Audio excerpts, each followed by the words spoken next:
guiado nesse tempo. E hoje não vai ser diferente, querido. Tem uma palavra extraordinária onde que Deus depositou o seu filho. E você abre o seu coração para aquilo que Deus tem para você. Eu quero que você se coloque de pé agora. Eu quero liberar as crianças. O ministério do EMI está ali atrás, esperando as crianças. Amém? As tia está lá atrás. As crianças podem se dirigir às salinhas. Pai. Estendam suas mãos aqui, queridos. Pai, o que fazer, ó Pai, quando o Senhor vem, ó Deus? Pai, nós só estamos na dispensação do Senhor, ó Pai, porque é o Senhor que faz e desfaz, ó Pai. Eu apresento mais uma vez, ó Pai, a vida do seu servo, Pai, do nosso pastor, aqui dessa casa, aqui, Senhor, aqui deste lugar, da comunidade Reviva, Pai, usa o teu servo, Senhor, mais uma vez, com a porção ao qual o Senhor colocou no coração dele, Pai. Em nome de Jesus, ó Pai, nós somos gratos a Ti, Senhor. E desde já, Senhor, nós já Te agradecemos, Senhor, pelas maravilhas, ó Deus. Pai, em nome de Jesus, amém.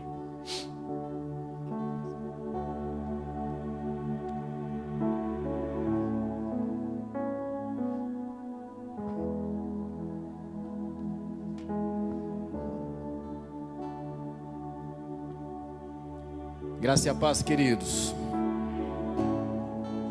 Quem é querido, diga amém. Glória a Deus. Sou muito grato. Meu coração se enche de gratidão e alegria ao ver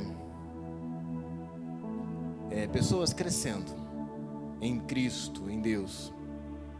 E ver a Silvia falando aqui com tanta desenvoltura. Você ensaiou, né? Não. Me enche de alegria. Porque isso é crescimento. E ver o pastor Misa, a pastora Silvia. Quem conhece o pastor Misa desde os primórdios? Né? Desde Abraão, ele estava lá na construção da arca, lembra? Né? Noé, Abraão e tal. Não. Vocês já me falaram, pastor, você estava lá no sacrifício de Isaac. Eu falei, mas quem era? Aquele cordeiro que apareceu chifrudo lá na... Eu preferi ser o anjo que apareceu e falou, não mate seu filho, né? Amém? E ver o Misa, pastor Misa, para nós mais íntimos, é o Misa ministrando aqui, é uma alegria. O Misa recebeu uma cura, mas Deus escolheu ele primeiro para depois curar. Ele não curou ele antes. Colocou ele no fogo e ele foi curado no meio do fogo. Ele não disse não ao Senhor, do jeito que ele era. E ele veio no meio do fogo, e no meio do fogo ele foi curado. O Misa era gago. Você acredita nisso? Era gaga. Por isso que ele estava no baixo, porque não precisava fazer nada, era só tocar o baixo, né? E, amados, é para glorificar o Senhor mesmo, porque Deus cura isso, gagueira. E não é só isso, ver vocês, Misa, liderando um ministério tão importante, que é um ministério que agrega os jovens, ter uma equipe junto, é algo extraordinário. Sou grato pela vida de vocês, por vocês ter dito sim ao Senhor. E há tantos outros, né, que estão aqui que disseram sim.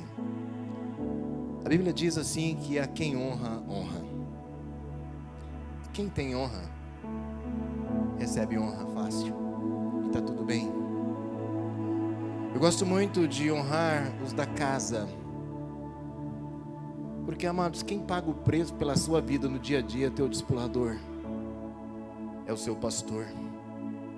É o seu líder de célula, que está com você toda semana, orando pela sua vida, pagando o preço pela sua vida. Os pastores, Silvio Misa e equipe estão aqui todo sábado, tendo jovem ou não.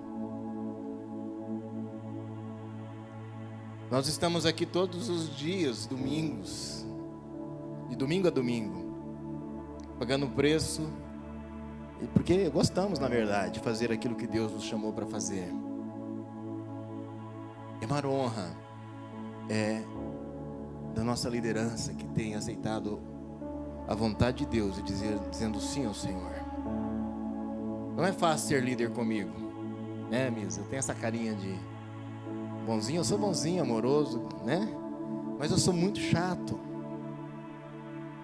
exigente. Obrigado, aliviou pro meu lado, né? Eu sou muito exigente quando trata da casa de Deus, das coisas do Senhor. A Silvia sabe lidar comigo muito bem, melhor que muita gente. Ela não esquenta a cabeça, eu chamo a atenção e ela está sempre sorrindo. E louvo a Deus por cada líder que Deus tem levantado aqui. E para uns que eu tenho visto que se parecem tanto com a minha, essa parte chata, né? Tem uns líderes se levantando que são muito chatos. Eu até olho para ele, cara, você consegue ser mais chato que eu, como você consegue isso? E eu louvo ao Senhor pela igreja que Ele tem levantado aqui, neste lugar, nessa geração, nesse tempo, por cada um que tem pago um preço para que a igreja aconteça. A igreja não acontece no domingo. Domingo é um reflexo do que acontece durante a semana. A igreja acontece na quinta, na quarta nas células, na sexta nas células, no Connect Jovem, na Aliança Jovem, no Startim, nos ensaios durante a semana, da dança, do louvor, do teatro, para adorar o Senhor, para servir o Senhor. Então, queridos, muitos de vocês estão fazendo a obra de Deus nos bastidores. Eu louvo a Deus pela sua vida, que você não é visto, que você não é publicamente reconhecido. A intercessão que tem orado ao Senhor. E a sala, querido, que devia ser a sala mais cheia da igreja, não é a cantina, no final do culto, deveria ser a intercessão. Essa salinha aqui é bem pequena, querido, dá para encher ela logo. Mas tem um grupo de pessoas que tem pago um preço de estar no altar em oração. E os outros queridos que a Silvia já citou aqui, que às vezes a gente não se esquece do teu trabalho. Às vezes nós nos esquecemos pela nossa memória de citar. Mas cada um de vocês tem feito algo extraordinário. Os presbíteros da igreja que aceitaram ser presbítero nem sabiam o que era. Muitos deles falam, mas o que é isso, presbítero? Eu aceito, pastor, vamos lá. E depois que eles aceitaram, eu falei para eles o que era, daí já tinha aceitado, né? Brincadeira. E tem nos coberto em oração. A vida do presbítero é um pastor que exerce uma função muitas vezes de pastor, de liderança, de ordenação, de direção. E muitos deles não são vistos muitas vezes aqui no altar, mas tem feito o trabalho do Senhor, cuidado de uma parte da igreja, dos casais, dos solteiros, enfim. Eu louvo a Deus por cada um de vocês. Amados, eu recebo a honra que nos foi dada nesta noite. Eu recebo sim a honra, mas eu reconheço que nós faremos agora o aniversário de 10 anos. Você está em pé? Fica em pé mesmo, eu estou em pé também. Está tudo bem? E vou ficar mais em pé que você. Relaxa, daqui a pouco você senta. Nós faremos 10 anos agora, em novembro, e faremos uma grande celebração em novembro. Há 10 anos atrás, né, Mari, Ney, Misa, Silvia, Leandro, Lúcio e tantos outros. 25 pessoas, 25 comigo, né? 25 incluindo a Edna. Meus filhos pequenos ainda. Nós viemos para cá e um grupo de pessoas resolveram topar a loucura de sair de uma igreja grande, estruturada, com tudo, tinha tudo, para um lugar que não tinha nada, só tinha o prédio e tínhamos que cavar os poços. Começar tudo cavando os poços. Amados, vamos fazer 10 anos agora. E o Senhor tem nos abençoado e alargado as tendas. Eu louvo a Deus pela vida de vocês. Porque sem vocês não teria igreja, não é? Eu gostaria muito de pregar nessa noite, porque eu gosto de pregar. Pode sentar, queridos, agora senta.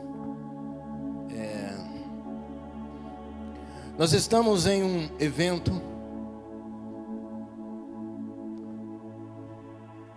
extraordinário, que é o Chapa Jovem. E minha cunhada ontem, esposa do meu irmão Magalhães, estava aqui. A primeira coisa que ela me perguntou quando ela chegou aqui, falou: ô Walter, o que é chapa? Eu falei: chapa é o que você vai ver daqui a pouco, tá bom? Relaxa. Você vai entender, no final do culto você vai entender o que é chapa. Chapa Jovem é um evento que fala sobre a presença do Espírito Santo, o poder do alto. É um evento de 3 dias. Mas, queridos, ele não pode acabar hoje. Nós não podemos começar amanhã como se nós tivéssemos estado num evento 3 dias e acabou. Amados, sabe por quê? Que a igreja do Senhor, ela em alguns momentos, ela se estagnou, ou mesmo ficou travada, estagnada, considerando que a igreja do Senhor são todos aqueles que dizem que Jesus Cristo é o Senhor. Porque, queridos, eles não viveram o derramamento do Espírito nas suas vidas diárias, ficaram com a nostalgia do Pentecostes, ficaram com a recordação de Atos 2, e vivenciando aquilo como se fosse algo nostálgico, e não vivenciaram aquilo no dia a dia. Em alguns momentos, a igreja começa a ficar estagnada. Amados, mas se falarmos, nós cantamos essa canção aqui, eu amo essa canção, porque Deus, Jesus, o Espírito Santo, Ele pode fazer de novo, todos os dias. Nós não podemos amanhã ser nostálgico e dizer: o Chapa Jovem foi uma bênção. O Chapa, no meu caso, jovem, no caso do Ricardo, Chapa velho, tem uns Chapa adolescente, uns Chapa teen, Chapa teen, misericórdia. Amado, todo mundo se encaixando aí no Chapa. Nós não podemos ser nostálgicos amanhã e dizer: ó, o Chapa Jovem foi uma bênção. Nós precisamos dizer: o Chapa, você se enquadra aí, está sendo uma bênção. Eu estou chapado hoje, vou ficar todos os dias chapado.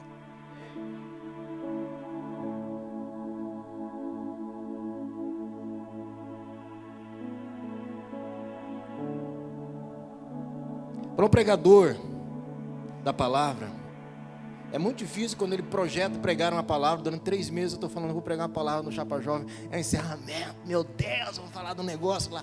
Eu estou chapado, eu preguei essa palavra para mim 3 vezes, Deus falando comigo lá. Jesus amado.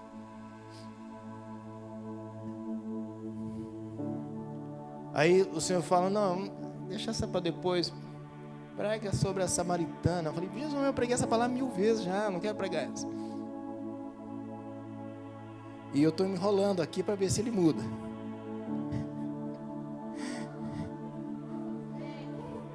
Eu estou aqui conversando com vocês e com ele ao mesmo tempo, dizendo: Senhor, vamos negociar esse negócio aqui, porque eu estou com a palavra pronta, um esboço lindo, tremendo aqui, sobre o fogo do Espírito Santo. O que é isso? Ele falou: não. Aí, onde está esse texto? É uma coisa que ele tem que me falar também. Já que ele quer que eu pregue, ele que me deu o endereço. Não é esse não.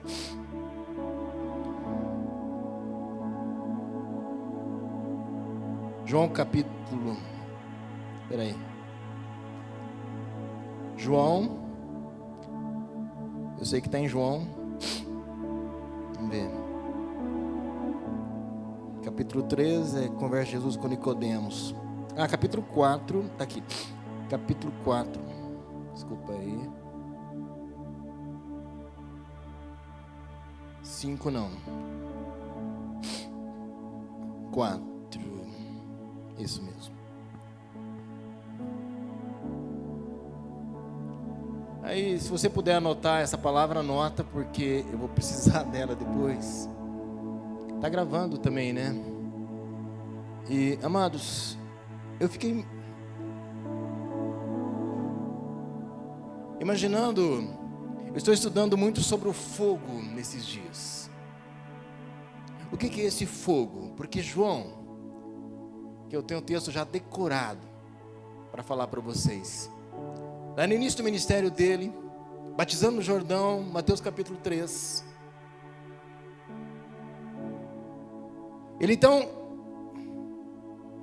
ele fala do batismo dele e diga: olha, eu vos batizo com água na base do arrependimento.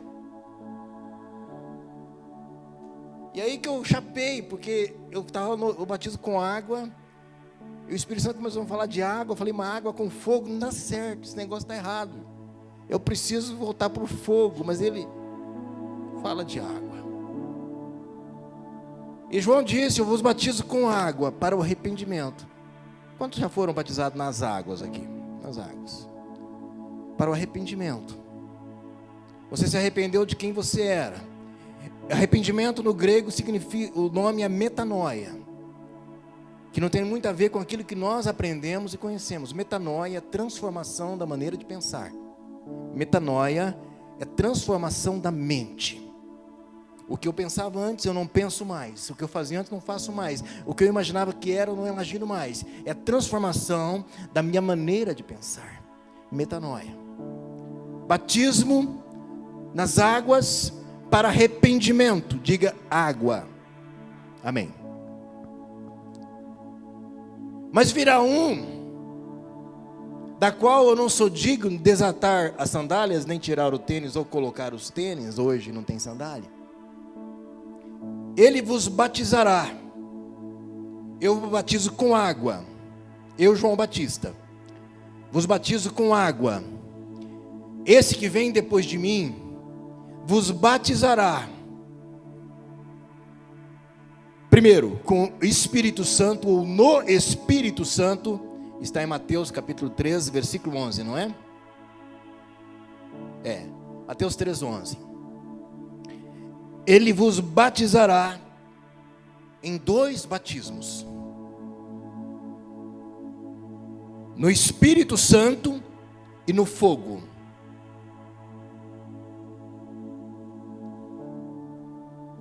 Eu perguntei para vocês quantos já foram batizados nas águas. Muitos levantaram as mãos.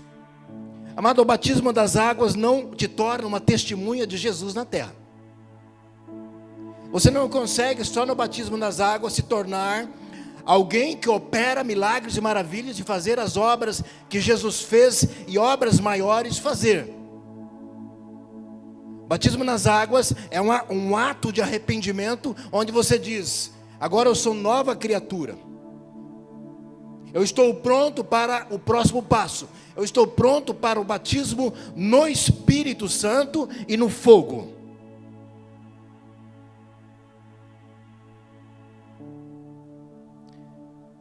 E a palavra do Senhor diz, eu preciso basear-me na Bíblia para dizer isso para você. Por que eu digo que não está pronto para ser testemunha? Porque Jesus disse em Atos capítulo 1, versículo 8: recebereis o poder ao descer sobre vós o Espírito Santo e ser-me-eis testemunhas. Aí começou a preparação. Ele não disse: eis que sobre vós envio o batismo nas águas, e a partir daí vocês serão testemunhas minha na terra. Ele disse: recebereis o batismo no Espírito Santo, recebereis o poder ao descer sobre vós o Espírito Santo.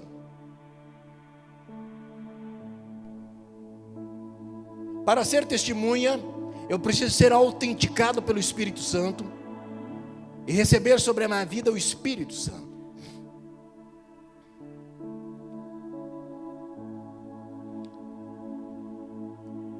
E que é o fogo? O Espírito Santo, a Bíblia já diz aí, Jesus falando, ele nos dá o poder, ele nos apodera para fazer algo. Ele nos dá a condição de fazer. Quer um exemplo? Corriqueiro nosso. Você fazer 4 anos de faculdade de contabilidade te dá habilitação para você ser um contador? Não. Te dá conhecimento. Não te dá a habilitação. Você precisa fazer uma prova, receber uma credencial.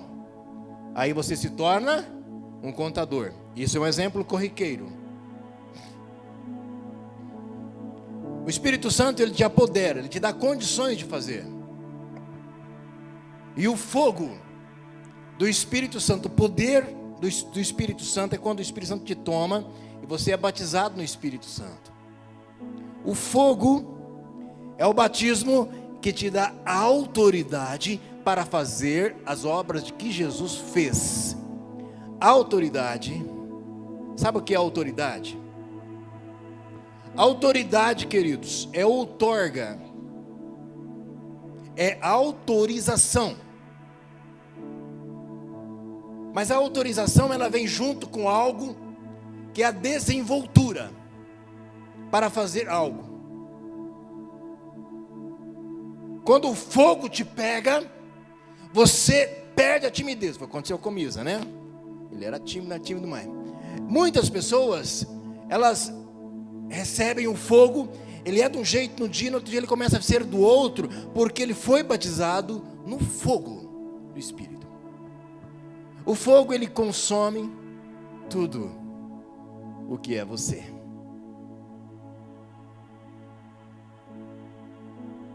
O fogo, naturalmente, ele tem pelo menos 3 poderes. Ele é o próprio poder, o fogo é algo poderoso. Porque ninguém se atreve a colocar a mão numa fornalha de fogo.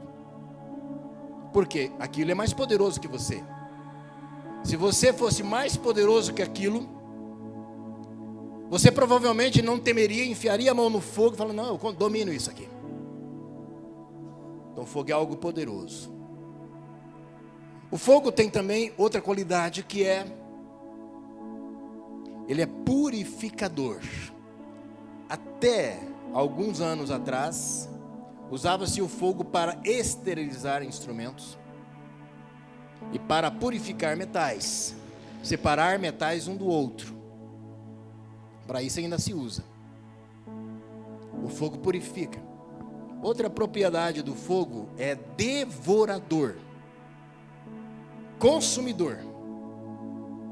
O que o fogo do Espírito então consome sobre a minha vida? Ele consome quem eu sou. Ele consome o meu eu.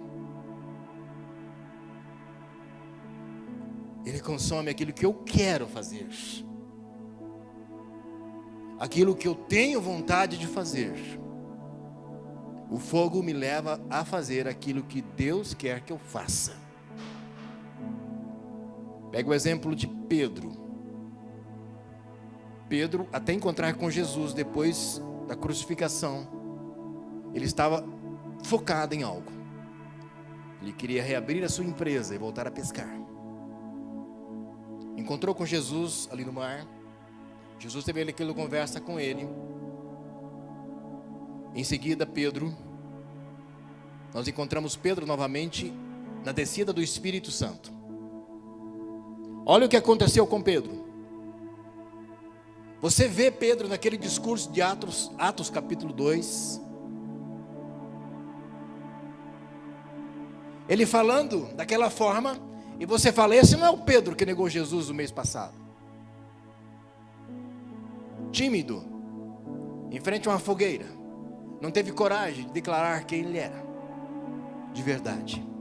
E agora Pedro assume o comando, E ele começa a falar sobre o que estava acontecendo ali, naquele dia do Pentecoste, onde o Espírito Santo desceu e foi vista línguas como que de fogo. E as pessoas que estavam naquele cenáculo começaram a falar em outras línguas, segundo as nações ali representadas em Israel.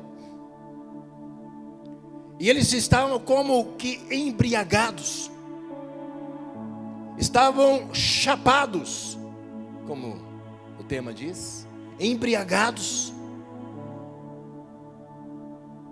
Amado, e às vezes hoje, no século 21, pastor Misa, nós somos aqueles cidadãos estrangeiros que estavam em Jerusalém. Nós somos aqueles que olham com um olhar de julgamento, quando o Espírito Santo vem. E essa música diz muito claro o que fazer quando ele vem. Não dá para fazer nada. E quando o Espírito vem e começa a tomar algumas pessoas, e ele começa a fazer algo que você nunca tinha visto. E se você ver um bando de bêbado glorificando ao Senhor, falando em outras línguas, muito provável que você se escandalize. E você fala, tem que parar esse negócio aí, que esse negócio não é de Deus. Estou mentindo? É assim? Nós somos os cidadãos de outras regiões que estavam em Jerusalém reunidos. Ou nós somos aqueles que estavam dentro do cenáculo buscando poder? Quem será que nós somos? Eu sei que vocês estão olhando com esse olhar de expectativa, esperando a samaritana. A samaritana vai aparecer daqui a pouco. Amados, mas nós, a igreja do Senhor hoje, precisa definir se nós somos aqueles que criticam uma operação, uma ação do Espírito Santo, e ficamos chapados, ficamos de fora do cenáculo, olhando o que está acontecendo no cenáculo, e querendo encontrar algo errado, e nos perguntando o que está acontecendo com esses rapazes, com essas moças da dança, que estão tudo chapadinha. Será que elas estão bêbadas? Beberam hoje? Não? O que aconteceu com o Joãozinho? Os meninos só vêm chorando, rapaz. E se não falar muito, começa a chorar. Amado, nós precisamos olhar e falar: quem que eu quero ser? Quem eu quero ser? Aqueles cidadãos que estavam desse lado, que precisam se converter daqui a pouco. Nós precisamos ser aqueles que estão na sala de oração, no cenáculo. Quantos dias aqueles homens ficaram no cenáculo, teólogos? Quantos? 10 dias. 10 dias, como, pastor? 10 dias, as 12 horas que o dia tem por dia, começando a 0 hora, na outra 0 hora, 24 horas por dia. Aí você pergunta, esses camaradas não trabalhavam? 120 homens lá folgados, buscando poder. Amados, eles entraram naquela sala de oração e esqueceu tudo. Esqueceu que tinha uma noiva namorada. Esqueceu que tinha trabalho. Esqueceu que tinha afazeres. E ficaram 10 dias ali no cenáculo buscando poder. Buscando. Jesus falou para ele: olha, permaneçam em Jerusalém. Muitos estão fugindo dos ajuntamentos. Não, eu busco o Espírito Santo em casa. Eu respeito você, busque o mesmo em casa. Mas Jesus disse para que eles permanecessem reunidos em Jerusalém, até que do alto fossem revestidos do poder. 10 dias, orando. Faça uma vigília de 12 horas, pastor Misa. Faça de 24 horas. Experimente fazer uma vigília de 10 dias nos nossos dias de hoje.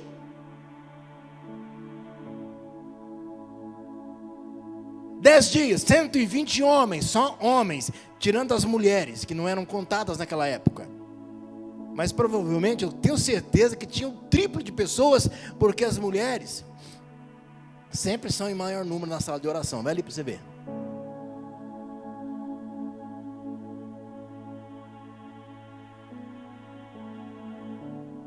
Onde eu quero estar? Eu quero estar lá na sala de oração, no cenáculo. Por um tempo determinado, pouco tempo no cenáculo, mas saindo do cenáculo eu quero ser Pedro na Porta Formosa. Saindo do cenáculo eu quero ser Pedro discursando diante daquela multidão. E Pedro pegou o microfone, não tinha microfone, ele subiu ali no banquinho e falou: cidadãos, não é o que vocês estão pensando, o que está acontecendo aqui, nesse exato momento, é a promessa do Pai, que está escrita em Joel capítulo 2. Encontrei a promessa do Pai, viu? Estava procurando a promessa do Pai esse dia, falei para minha esposa, para ela: que promessa do Pai é essa? Não está escrito. Não está escrito na Bíblia a promessa do Pai. Encontrei. Pedro revelou para mim, e ele disse: o que vocês estão vendo aqui, cidadãos, homens de todas as regiões, é a promessa do Pai, que está em Joel capítulo 2, está se cumprindo aqui. E Pedro não falou que estava se cumprindo ali e que pararia ali. Ele disse: está se cumprindo aqui. E isso se cumpre na igreja, desde Atos 2 até os dias de hoje. Não parou em Atos 2.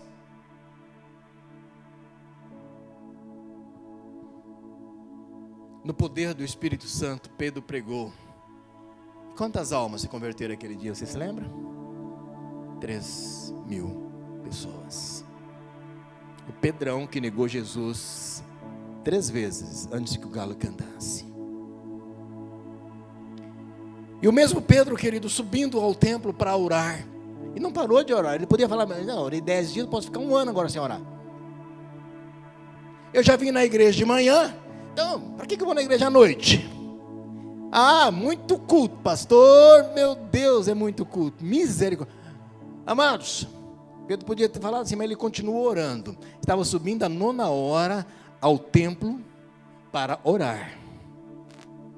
Pedro subia todos os dias para orar a 9ª hora, e todo dia aquele aleijado estava lá. Mas depois do cenáculo, depois da oração, depois do Espírito Santo, depois que ele recebeu o Espírito Santo mais o fogo, ele subiu. E ali, queridos, ele viu o coxo. Ele olhava o coxo, ele não via. Naquele dia ele viu. O fogo do Espírito Santo faz com que você veja as necessidades das pessoas. Faz com que você enxergue aquilo que as pessoas precisam de você, porque você é testemunha de Jesus. A partir do momento que você recebe o fogo do Espírito, você passa a ser testemunha de Jesus na terra, e a fazer as obras de Cristo. E Pedro olhou para aquele coxo, aquele coxo olhou para ele e disse: me dê um dinheiro. E Pedro entendeu por que aquele coxo estava ali, e disse: olha, eu não tenho isso para te dar, mas eu tenho algo.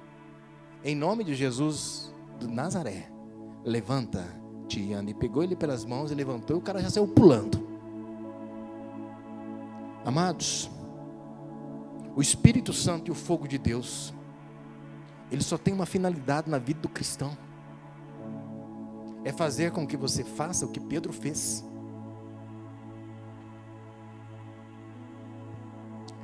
Fazer com que você continue fazendo o que os apóstolos fizeram.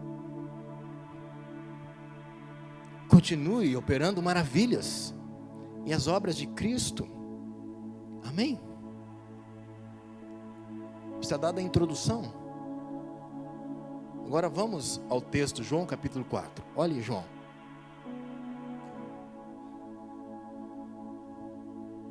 Eu já li várias vezes esse texto. E o Espírito Santo me falou ali no banco sobre uma coisa, algo extraordinário aqui. Jesus, ele... 4? Deixou a Judeia e foi outra vez para Galiléia, e era necessário passar por Samaria. Eu não vou citar o contexto cultural histórico sobre a inimizade entre judeus e samaritanos, mas havia uma inimizade por algum motivo. Se você for um estudioso, vai lá e procure isso. E ele foi pois é uma cidade de Samaria chamada Sicar, junto da herdade de Jacó, que a Jacó tinha dado a seu filho José. Versículo 5. Versículo 6. Estava ali a fonte de Jacó.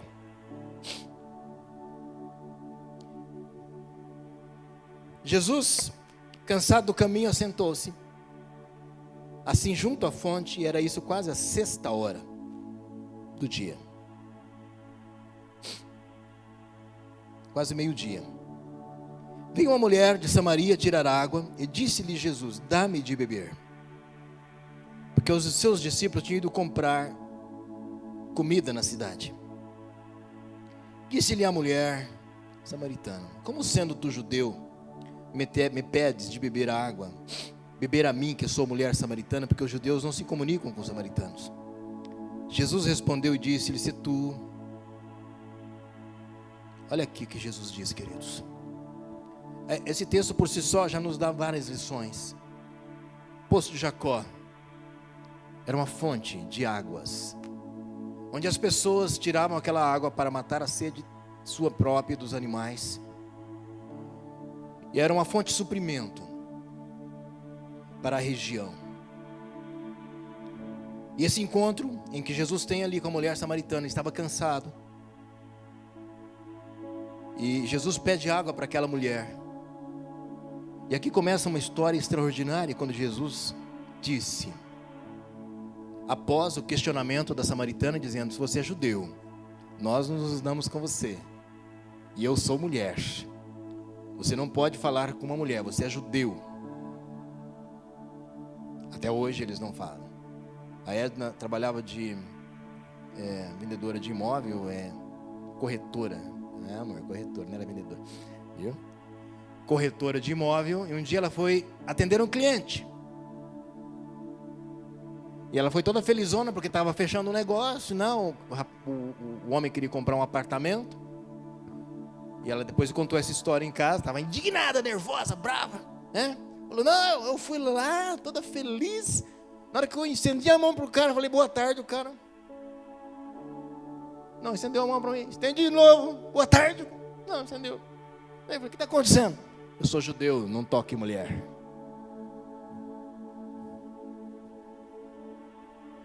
E assim, Jesus falou com a samaritana. Amados, Jesus respondeu depois do questionamento dela sobre isso. Disse: se tu conheceras o dom de Deus, e quer que te diz, dá-me de beber, tu lhe pediria, e ele te daria água viva. Disse-lhe a mulher: hoje você entende isso, você já ouviu muitas palavras, você entende o que está acontecendo aqui. Mas aquela mulher não estava entendendo. Disse-lhe a mulher: Senhor, tu não tens com que tirar, e o poço é fundo. Onde, pois, tem essa água viva? Água viva é uma fonte borbulhante, de superfície. Uma fonte de água onde a água brota numa superfície e é viva, borbulhante. Ela falou: como assim? Eu estou num poço, tirando um poço, água do poço do meu pai Jacó. Agora você me diz que existe uma fonte, e que se eu pedir para você, você vai me dar, tirar água dessa fonte. Mas como que você está pedindo água para mim, sendo que tem essa fonte? Não estou te entendendo, cara. Como assim? Você me pede água, e você sabe onde tem uma fonte de águas vivas, e você me pede água? Como assim? Não dá para entender isso. Senhor, tu não tens com que tirar a água do poço? Ele é fundo, eu estou com um balde aqui. Onde, pois, tem essa água viva? És tu maior do que o meu pai Jacó, que nos deu esse poço, bebendo ele próprio dele e a seus filhos, seu gado? Jesus respondeu e disse: qualquer que beber dessa água tornará a ter sede. Falando da água do poço. Mas aquele que beber, presta muita atenção nisso aqui para você entender. Agora, é o versículo central aqui, no meu entendimento, nessa palavra. Mas aquele que beber da água que eu lhe der, nunca terá sede. Aquele que beber da água que eu lhe der, nunca terá sede. Porque a água que eu lhe der, você fará nela ou nele uma fonte de água que salte para a vida eterna. Vamos entender um pouco o que está dizendo nesse versículo aqui. Jesus estava falando para a samaritana: olha, se você aceitar a minha proposta, se você aceitar a minha água, se você aceitar o meu convite, a minha proposta que eu estou te fazendo agora, se você beber da água que eu lhe der, Jesus estava falando dele próprio. Ele estava dizendo: eu não sou a fonte de água, eu sou a própria água. Se você beber de mim, se você beber dessa água que eu lhe der, primeiro, você nunca mais terá sede. Quantos já beberam de Jesus aqui? Você nunca mais terá sede. Segundo, porque a água que eu te der, se você quiser essa água, vai fazer de você uma fonte. Qual a serventia de uma fonte? Para que serve uma fonte? Não, vamos falar, vocês não conhecem fonte? Para que serve uma torneira? Para quê? Qual a única finalidade da torneira? Me ajuda, não chuto chapa aqui, né? Para que serve uma torneira? A única finalidade dela, quando você abre, água. Mas Jesus não estava falando da torneira. Ele estava falando de uma fonte. Isso mesmo. Jesus estava falando que se você beber dele, por isso, Mica, que quando acontece um milagre com você, você se torna uma fonte para fazer milagre em outras pessoas. Quando Jesus encontrou com aquela mulher improvável, excluída pela sua própria nação e do seu povo samaritano, porque em seguida você vai ver que ela teve 5 maridos, e o que ela tinha agora, estava com ela, não era dela, era de outra. Ela era mal vista, também pelos samaritanos. E agora Jesus encontra com aquela improvável, e diga: olha, é simples, você beba dessa água, e quando você beber, você se tornará uma fonte. Não, tá esquisito esse negócio, né? Você se tornará uma fonte. Uma fonte, para que serve a fonte? Para matar a sede das pessoas. O que aquela mulher estava fazendo no poço de Jacó? Eu disse no começo, poço de Jacó era um local de suprimento. Era um local onde a sua necessidade física de água era suprida. E ela estava dizendo: você vai tirar água do poço de Jacó, eu posso te fazer de você uma fonte.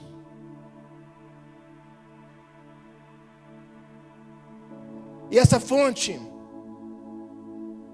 vai jorrar a partir do momento que você beber dessa água, eternamente. Está escrito aqui: eternamente, para sempre, para sempre, para sempre. Só no chapa jovem? Não? No chapa você está chapando, rapaz, e amanhã você vai chapar os outros. No chapa você recebe, amanhã você dá. No chapa você é cheio, durante a semana você abre a torneira, e a fonte jorra para outras pessoas.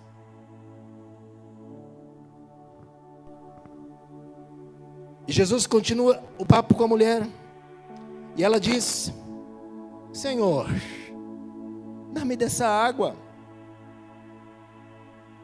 para que eu não tenha mais sede e não venha aqui tirar. É isso que nós fazemos, querido. A mulher, a proposta dela era exatamente, muitas vezes nós fazemos isso. Senhor, eu só quero o teu favor, eu não quero o Senhor. Senhor, eu só quero o teu Espírito, porque é tão legal ser chapado, é tão legal, você recebe o né, do Espírito Santo, aleluia, chapei,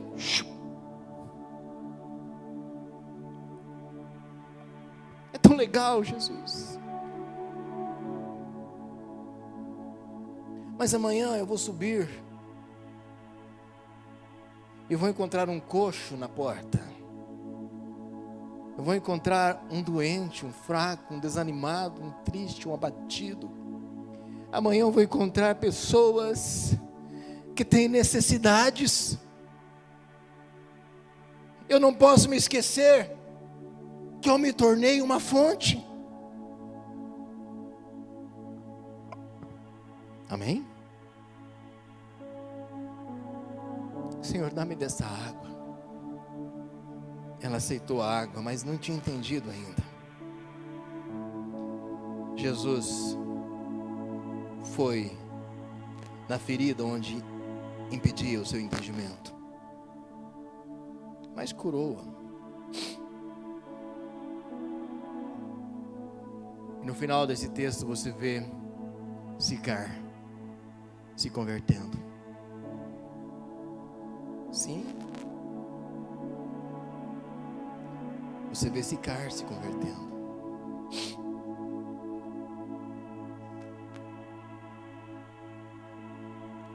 Amados, Jesus transformou essa mulher no testemunha dele.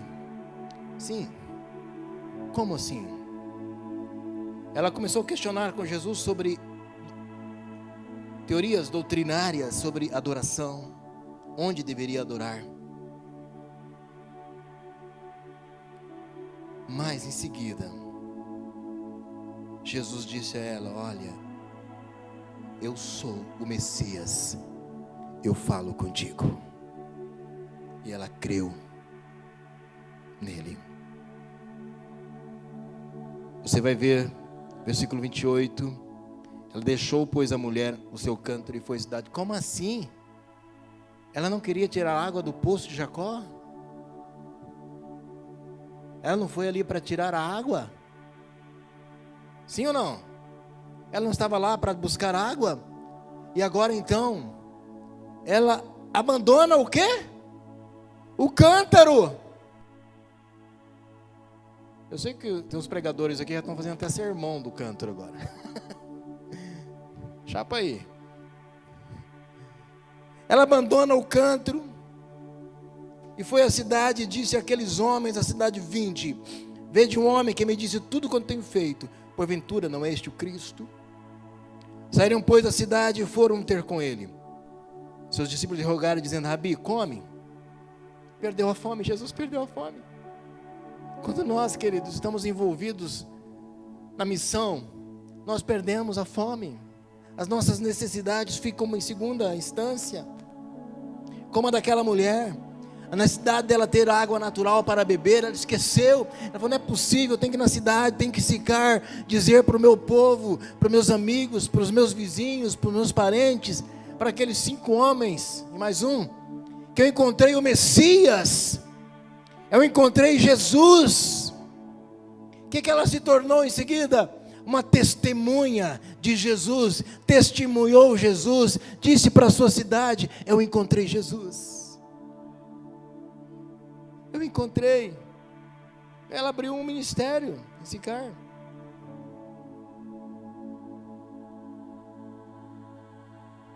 Jesus não quis comer. E disse: a minha comida é fazer a vontade daquele que me enviou e realizar a sua obra. Você já percebeu, queridos, que às vezes você está pregando, louvando, ministrando, você não tem fome? Acaba tudo. Acaba tudo. Porque o Espírito Santo te sustenta, até o teu físico ele te sustenta. Não dizeis vós que ainda há 4 meses até que venha a ceifa? Eis que eu vos digo, levantai os vossos olhos e vede as terras que já estão brancas para a ceifa. Jesus está falando de Sicar, de Samaria. Jesus está falando daquela região, através daquela mulher, haveria uma colheita. Através daquela mulher, haveria uma grande colheita naquele lugar. E o que ceifa recebe galardão e ajunta fruto para a vida eterna, para que assim como o que semeia, como o que ceifa, ambos se regozijem. Porque nisto é verdadeiro o ditado, que um que semeia e outro ceifa. Eu vos enviei a ceifar, onde vós não trabalhastes. Outros trabalharam e vós entraste no seu trabalho. Jesus está falando isso para os discípulos. 39. E muitos samaritanos daquela cidade creram nele, pela palavra da mulher, pela palavra da mulher. Muitos samaritanos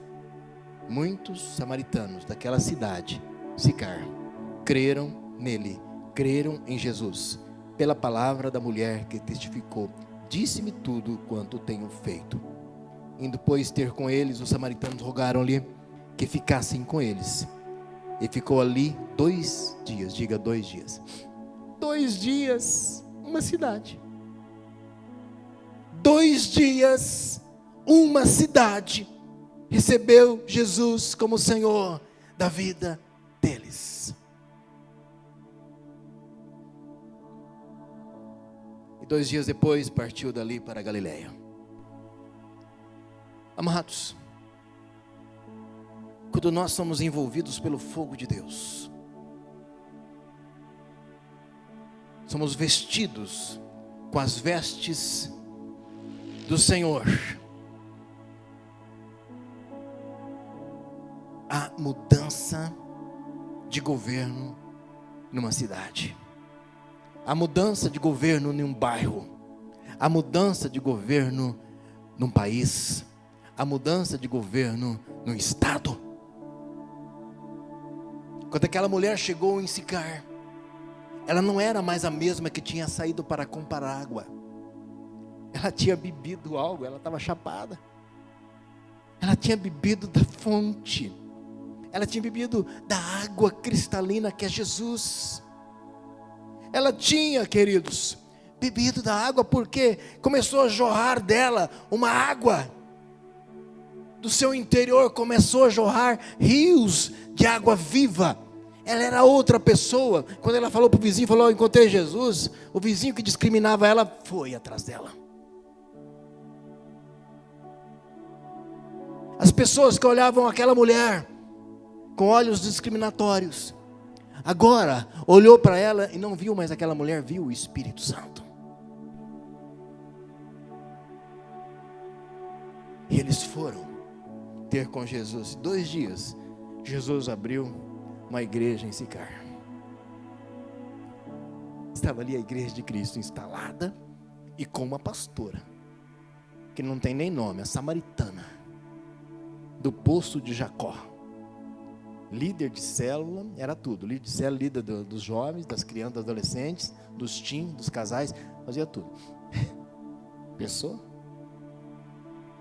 Uma cidade toda se converteu. Amados, o que aconteceu com essa mulher? O que aconteceu com ela? O que aconteceu com ela, querido, foi o mesmo que aconteceu com os apóstolos de Jesus.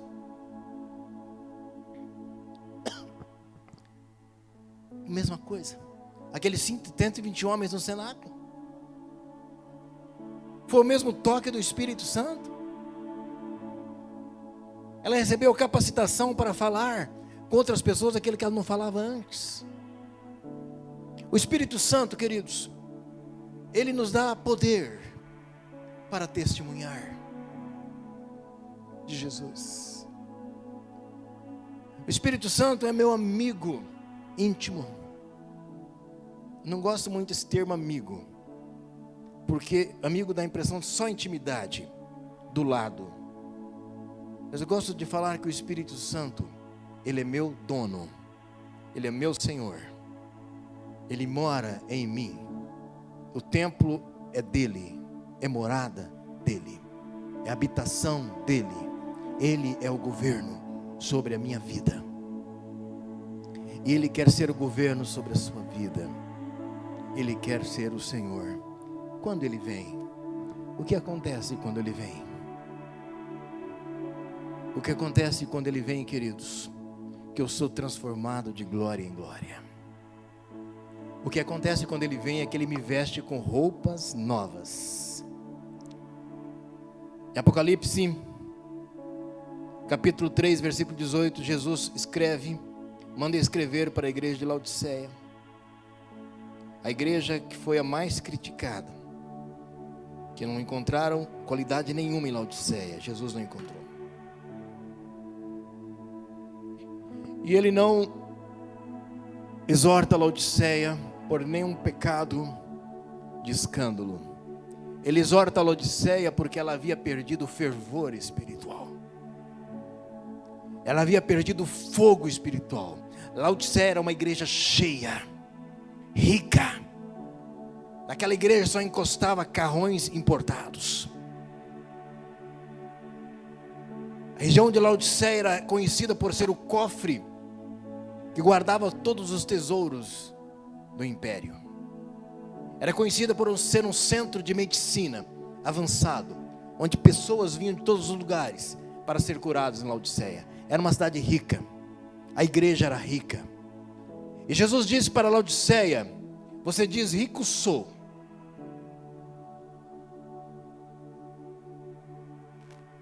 Mas aconselho que de mim compres ouro aprovado no fogo para que te enriqueças. E aqui Jesus fala de roupas brancas para que te vistas. E Jesus aqui então fala sobre algo que dá alusão ao estado de Adão depois do pecado. Como ele diz, quando ele diz para que te vistas, e não apareça a vergonha da tua nudez. O que Jesus estava falando aqui, queridos: Laodiceia, você não tem feito a minha obra. Laodiceia, você não tem sido testemunha minha na terra. Laodiceia, é o conselho que de mim compres ouro. É o conselho que você se vistas novamente, para que não apareça a tua vergonha. O que aconteceu com Adão no Éden? Apareceu a vergonha logo após ele pecar. Antes não aparecera. Sim? Amém? Porque antes ele estava nu, não? Pegadinha não vale, né? Antes, como assim? Deus apareceu no jardim, ele se escondeu e disse para Deus: Deus, eu não fui encontrar contigo, porque eu estou nu. A pessoa só pode admitir que está nu se antes dela admitir, ela tivesse alguma roupa, não é? Como que alguém pode reconhecer que está nu se não conhece roupa? E Jesus aconselha a Laodiceia: olha, o conselho que de mim, você compre ouro provado no fogo para que te enriqueças.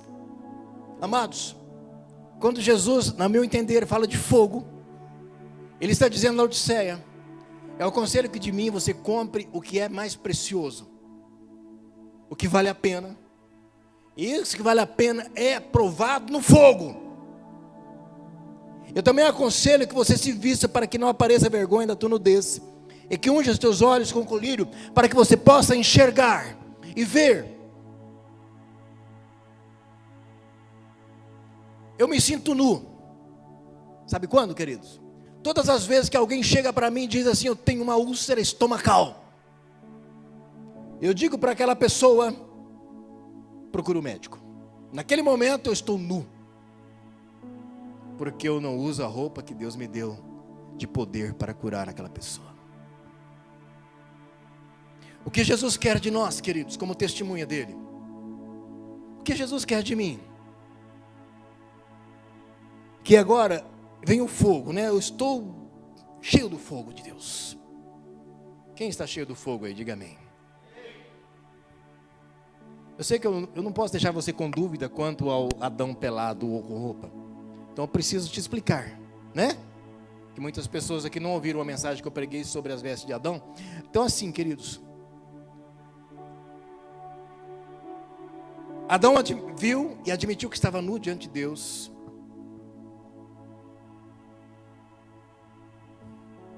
Porque Adão, antes do pecado, ele tinha uma veste que o cobria. Não era essa roupa que você tem, nem a veste que Deus fez para ele. Havia uma veste celestial que o envolvia. Uma veste de autoridade, de poder que Deus havia dado a ele. O que Adão perdeu no pecado? O governo, a autoridade que ele tinha para governar a terra. O que Jesus veio restaurar para nós no homem. E quem é Jesus? O segundo Adão. Jesus veio trazer para o homem novamente o governo, o senhorio, o poder, na autoridade do nome de Jesus. Agora não é para mandar mais nas coisas só. Agora é para expulsar demônios, curar enfermos, libertar os oprimidos, ressuscitar os mortos. Isto é uma veste. Isso é uma vestimenta. O fogo, ele é uma vestimenta que te protege. Por que aqueles 3 homens, Sadraque, Mesaque e Abednego, não morreram com o fogo de Nabucodonosor naquela fornalha? Porque havia algo mais intenso neles do que aquela fornalha aquecida 7 vezes, que Nabucodonosor mandou aquecer. Havia algo neles, a presença de Deus nele era tão forte, o fogo de Deus neles era mais intenso que o fogo da fornalha. O fogo de Deus, queridos, ele é mais intenso que o fogo da fornalha. Mas o Espírito Santo, nem o fogo de Deus, ele não veio à igreja, ele não tocou e batizou a igreja, os discípulos, para que nós fôssemos pentecostais apenas. O fogo e o Espírito Santo veio à igreja e a nós para que fôssemos testemunhas. Para que fôssemos testemunhas de Jesus na terra. Para que fizéssemos as obras de Cristo e obras maiores fazer. Então, meu amado, vale a pena ser cheio do Espírito e ser envolvidos pelo fogo de Deus. O fogo de Deus é a autoridade que você tem, que junto com a autoridade